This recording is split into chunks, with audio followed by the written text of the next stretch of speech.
ఓం శ్రీ పూర్ణానంద గురవే నమః. శ్రీశైలం పుణ్యక్షేత్రానికి అతి సమీపంలో ఉన్న సుండిపెంటలో శ్రీ పూర్ణానంద స్వామివారి ఆశ్రమంలో అక్టోబర్ 3వ తేదీ నుండి అక్టోబర్ 12వ తేదీ వరకు శరన్నవరాత్రి మహోత్సవాలు జరగనున్నాయి. శ్రీ పూర్ణానంద స్వామివారి ఆశ్రమం స్థాపించినప్పటి నుంచి శరన్నవరాత్రులకు ఆశ్రమంలో ఎంతో ప్రాధాన్యత ఉంది. శ్రీ పూర్ణానంద స్వామీజీ వారు చెప్తూ ఉండేవారు, భీకరమైన యుద్ధంలో ఎందరో రాక్షసులను సంహరించిన ఆ విశ్వ జననిని స్తుతించుకుంటూ జరిపే ఈ శరన్నవరాత్రి పర్వదినాలు సాధనకు ఎంతో సిద్ధిదాయకమని స్పష్టం చేశారు. అలాంటి విశేషమైన శరన్నవరాత్రి ఉత్సవాలలో శ్రీ పూర్ణానంద స్వామి వారి భక్తులంతా ఆశ్రమానికి విచ్చేసి ఆయా కార్యక్రమాల్లో పాల్గొనాలని, శ్రీ స్వామివారు నిర్దేశించిన విధంగా పలు ఆధ్యాత్మిక కార్యక్రమాలతో ఈ శరన్నవరాత్రులు వేడుకగా శ్రీ స్వామివారి ఆశ్రమంలో నిర్వహిస్తున్నట్లు శ్రీ స్వామి పూర్ణానంద ఆశ్రమం చైర్మన్ శ్రీ కె పరమేశ్వర్ రెడ్డి తెలిపారు. ఎంతో వైభవంగా జరపనున్న ఈ వార్షిక శరన్నవరాత్రి ఉత్సవాల్లో భక్తులంతా భక్తి శ్రద్ధలతో భాగస్వాములు కావాలని ఆయన ఆహ్వానం పలుకుతూ ఉన్నారు. ఈ 10 రోజులు ఆశ్రమంలో సేవ చేయదలిచిన భక్తులు ఆశ్రమ కార్యనిర్వాహకులకు తెలియజేయాలని పరమేశ్వర్ రెడ్డి గారు కోరారు. ఎంతో రుచిగా ఉండే పిండి వంటలు తదితర వంటకాలతో శ్రీ స్వామివారి అన్నప్రసాదం ఈ 10 రోజుల పాటు భక్తుల కోసం ఏర్పాటు చేస్తామన్నారు. ఈ మహోత్సవాన్ని వీక్షించేందుకు వచ్చే భక్తులకు ఆశ్రమంలో వసతి గదుల కేటాయింపు, గదుల లభ్యతపై ఆధారపడి ఉంటుందన్నారు. సున్నిపెంటలో ఆశ్రమ సమీపంలో ఉన్న వసతి గృహాలు మరియు హోటళ్లలో భక్తులు వారి వసతి ఏర్పాట్లు చేసుకోవాల్సిందిగా ఆయన విన్నవించారు. ఈ మహోత్సవంలో భక్తులంతా భాగస్వాములు కావాలని ఆయన సూచించారు. దేవీ సప్తశతిలో శిక్షణ పొందిన కన్యలు 9 రోజుల పాటు బాబా హాలులో సప్తశతి పారాయణతో పాటుగా చండీ పూజ చేస్తారు. వాటితో పాటుగా బిఆర్కే గారు అలాగే వారి బృందంచే విశేష కలశ పూజ, హోమాలు జరుగుతాయి. చిన్న వయసులో ఉన్న ఆడపిల్లలకు బాల పూజ, చిన్న వయసులో ఉన్న మగపిల్లలకు ఒటుక భైరవ పూజ, పెద్ద వయసు ముత్తైదువులకు సువాసిని పూజ జరుగుతాయి. సీనియర్ భక్తులు కొందరు వివిధ దేవతల కలస్థాపన చేసి 9 రోజుల పాటు కలశ పూజ తదితర అనుష్ఠానం చేస్తారు. వీటితో పాటు హోమ బృందం, చండీ తదితర హోమాలు 9 రోజులు చేస్తారు. శ్రీ స్వామివారు స్వహస్తాలతో గీసి బాబా హాల్లో ప్రతిష్ఠించిన భువనేశ్వరి అంతరానికి అలాగే భువనేశ్వరి అమ్మవారి ఆలయంలో ప్రత్యేక పూజలు జరుగుతాయి. 10వ రోజున మంత్రానుష్ఠానం అందుకున్న కలశ జలము భక్తులందరిపై సంప్రోక్షణ చేస్తారు. అక్టోబర్ 3వ తేదీ ప్రతిపాత కలశఘట్ట స్థాపన.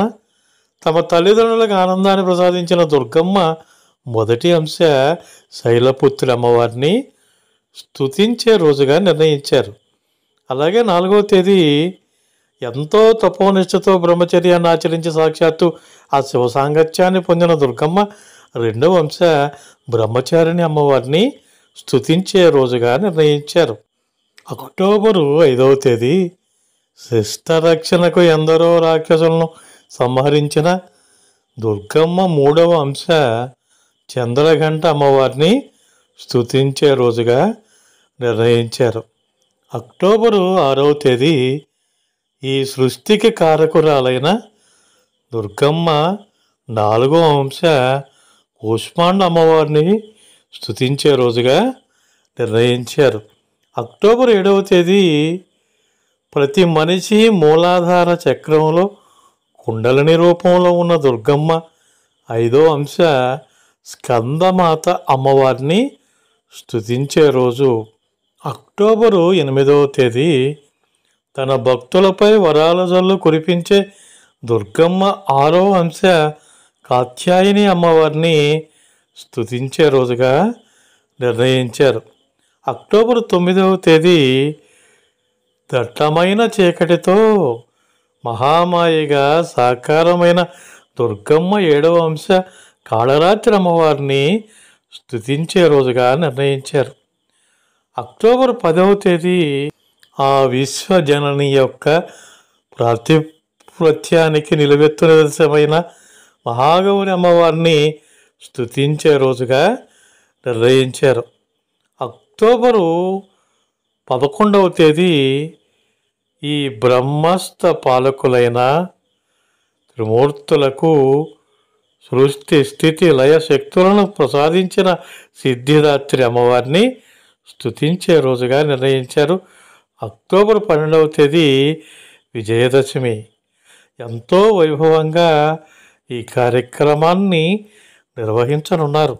ఇక కన్యల జాబితాలో కె పద్మప్రియ, ఎం క్షీరజ్ఞ, శ్రీవిద్య, జె భువనేశ్వరి, సిరిప్రియ, శ్రీకృతి, పూర్ణిమ, ఎం అభినయ ఉన్నారు. హోమం చేసేవారి జాబితాలో హరిప్రియ, లేఖ్య మాధురి, సత్యశంకర్, రాధ, దుర్గ, సుకన్య, సుప్రీత ఉన్నారు. కలశాలు మరియు కలశ స్థాపకులు వివరాలు తెలుసుకుందాం. మహాగణపతి కలశ స్థాపన లక్ష్మీప్రసాద్ స్థాపిస్తారు. చండికా పరమేశ్వరి కలశాన్ని విజ్జి స్థాపిస్తారు. శ్రీ భువనేశ్వరి కలశాన్ని జి సునంద స్థాపిస్తారు. శ్రీ ఏకాక్షరి కలశాన్ని ఎం వసుధ స్థాపిస్తారు. శ్రీ మహాలక్ష్మి కలశాన్ని పొట్లూరి ఉషశ్రీ స్థాపిస్తారు. శ్రీ గాయత్రి పరమేశ్వరి కలశాన్ని శ్యామల స్థాపిస్తారు. శ్రీ అన్నపూర్ణేశ్వరి కలశాన్ని కుమారి స్థాపిస్తారు. శ్రీ జయదుర్గ కలశాన్ని ఫణిగంగాధర్ స్థాపిస్తారు. శ్రీ విజయదుర్గ కలశాన్ని రమేష్ రెడ్డి స్థాపిస్తారు. శ్రీ శాంతిదుర్గ కలశాన్ని శారద స్థాపిస్తారు. శ్రీ రాజమాతంగేశ్వరి, శ్రీ వారాహి కలశాలను కె సావిత్రి స్థాపిస్తారు. శ్రీ బాలత్రిపుర సుందరి కలశాన్ని పి నగేషు స్థాపిస్తారు. శ్రీ లలిత మహాత్రిపుర సుందరి కలశాన్ని రమేషు స్థాపిస్తారు. శరన్నవరాత్రి మహోత్సవాల్లో భక్తులు పాల్గొనాలని శ్రీ స్వామి పూర్ణానంద ఆశ్రమం చైర్మన్ శ్రీ కె పరమేశ్వర్ రెడ్డి కోరుతూ ఉన్నారు.